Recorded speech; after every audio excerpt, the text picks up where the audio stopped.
سلام رفقای توسینسویی، امیدوارم حالتون فوق العاده خوب باشه. با یه قسمت دیگه از آموزش جامع نرم افزار ادوبی لایت روم در خدمتتونم.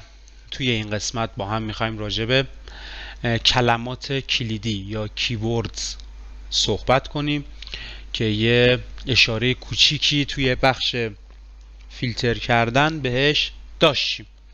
خب ببینید، من اینجا الان یه کیوردینگی دارم و یه کیورد لیست. من جفتش رو میزنم که برام باز بشه. اوکی، میتونم بیام اینجا رو یه کلیک میکنم. خب ببین بچه، قبلش من میام مثلا این رو یه دونه عکس رو انتخاب میکنم. اوکی، حالا میام اینجا بهش تگ میدم. حالا نمیدونم سایتی چیزی دارید یا نه، ولی مثلا نمیدونم دقت کردید یا نه، مثلا یه سری چیزا تگ بهش میدم. مثلا شلوار لی، نمیدونم شلوار پارچه‌ای، اینا تگاش میشه دیگه. خب مثلا من اینو میام مینویسم کار. اوکی، یه دونه کاما میزنم. حرف واو به فارسی روی کیبورد میشه کاما. یه اسپیس میزنم. رنگش چه رنگیه؟ مثلا میزنم رد. دوباره یه کاما میزنم. خب به این شکل من میتونم برای خودم کیوردز تعیین کنم. اینتر رو که بزنم میاد توی کیورد ست من اینجا تعیین میشه و جاگذاری میشه و اینجا هم قرار میگیره. نگاه کنید، من الان این ماشین انتخاب میکنم، برمیگردم روی این ماشین، نگاه کن میگه که این دوتا رو داره، این رد و کار و اینا رو همه رو داره، ولی این یکی خاموشه، هیچی نداره. خب میتونم بیام این رو انتخاب کنم و بگم مثلا رد و کار. میتونم هم دوباره کلیک کنم و بردارم. این گوشه سمت راست رو نگاه کنید. من یه ذره تاملین رو بزرگ کنم. این گوشه سمت راست رو نگاه کنید شما بچه ها. من میگم کار و رد. یه دونه تگ مانند گوشش ظاهر میشه که من بتونم ازش استفاده کنم و بدونم که این تگ رو داره.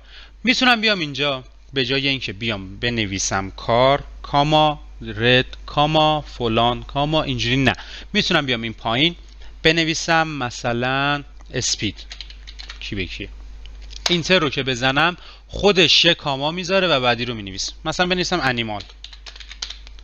نگاه کن الان کاما نداره ها، من نوشتم انیمال. اینتر رو میزنم، میبینید خودش میاره. این که اومد اول به خاطر چیدمان حروف انگلیسی هستش، خیلی چیز مهمی نیستش. در واقع مهم اینه که اینجا باشه دیگه.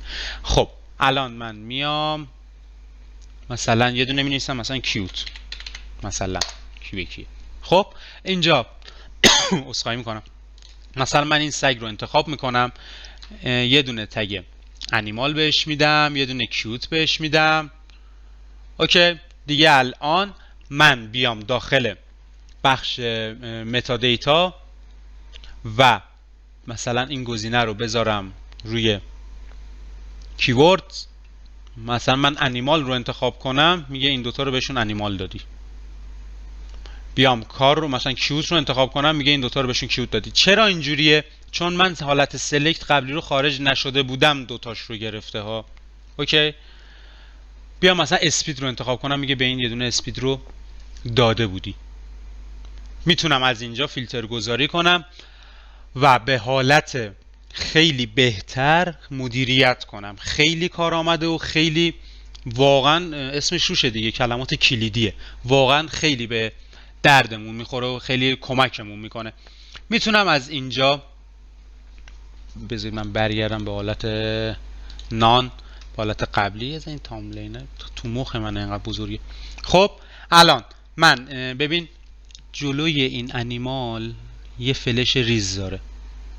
خب من این رو که بزنم خودش هم منو میبره توی متا دیتا و فیلترش میکنه برام.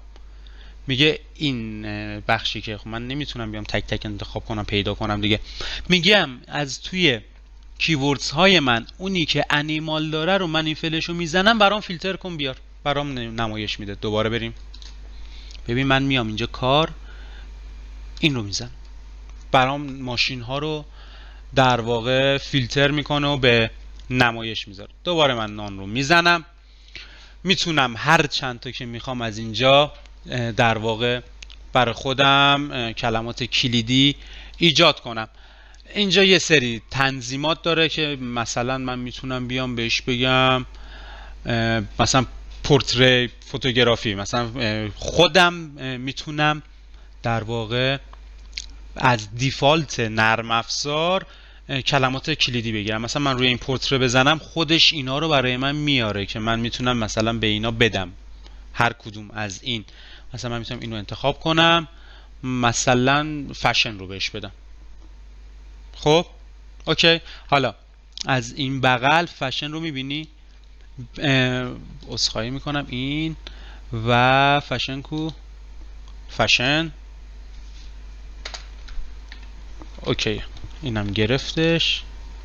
آره گرفتش. حالا الان اینجا فشن، این فلش رو که من بزنم این یه دونه رو برای من نمایش میده. دوباره نان رو من میزنم و بر میگردم. همین به همین راحتی من میتونم بیام به این شکل کلمات کلیدی برای خودم ایجاد کنم و خیلی واقعا به دردمون میخوره. میتونم بیام از اینجا این رو ببندم، این فلش سمت راست برای باز و بسته و این یکی برای اینه که مثلا من یه دونه الان روی پورتره هستم، میتونم بیام دیلیتش کنم این پریست رو، میتونم بیام رینیمش کنم، میتونم بیام ادیتش کنم. یعنی چی علیرضا ادیتش کنم؟ من میام ادیت رو میزنم، میگم توی این مثلا فشن نباشه، فامیلیز نباشه، همه اینا رو میتونم بیام تغییر بدم. این بالا رو بزنم میتونم بیام دوباره تغییر توش ایجاد کنم و چنج رو که بزنم تغییرات اینجا اعمال میشه و میتونم ازش استفاده کنم. دیگه مورد بعدی من یه چک کنم ببینم که چیزی مونده که لازم باشه بهتون بگم. اینا رو فعلا ندونید، جلوتر میدونید بهتون میگم. خیلی بخش مهمیه و توی این قسمت شما همه اینا رو شناختید. حواستون باشه بچه‌ها، مثلا الان من این عکس که هیچ تگی نداره رو انتخاب میکنم، میام اینجا مثلا میخوام فارسی بنویسم ماشین، خب اینتر رو میزنم، ماشین قرار گرفت ولی تگ بعدی منو ننداخته. برای همین من میام از این پایین، از اینجا برای زبان فارسی، برای فارسی نوشتن از این مستطیل پایین اقدام میکنم به نوشتنش. مثلا میذارم زرد، اینتر رو میزنم، خودش دیگه کاما رو میذاره برای من مینویسه دیگه. الان این در واقع ببین این زرد رو که من بزنم این ماشین برای من داخلش هست. پس چی شد؟ اگر جایی لازم بودش که به زبان فارسی بنویسی، بیا توی این مستطیل اد کیوردزش بنویس. توی این مستطیل اد کیوردز که تو مینویسی خودش کارهای اداریشو انجام میده، کاما اینا رو میذاره که به هم ریختگی به وجود نیاد، کار تو سخت نشه. پس حتما از این بخش ازش استفاده کنید. امیدوارم که این قسمت مورد توجهتون قرار گرفته باشه. شاید یه ذره پیچیده باشه ولی اگر یکی دو بار ببینید براتون کاملا جا میافته. تا قسمت بعد شما رو به خدا میسپارم. یا علی، خدا نگهدار.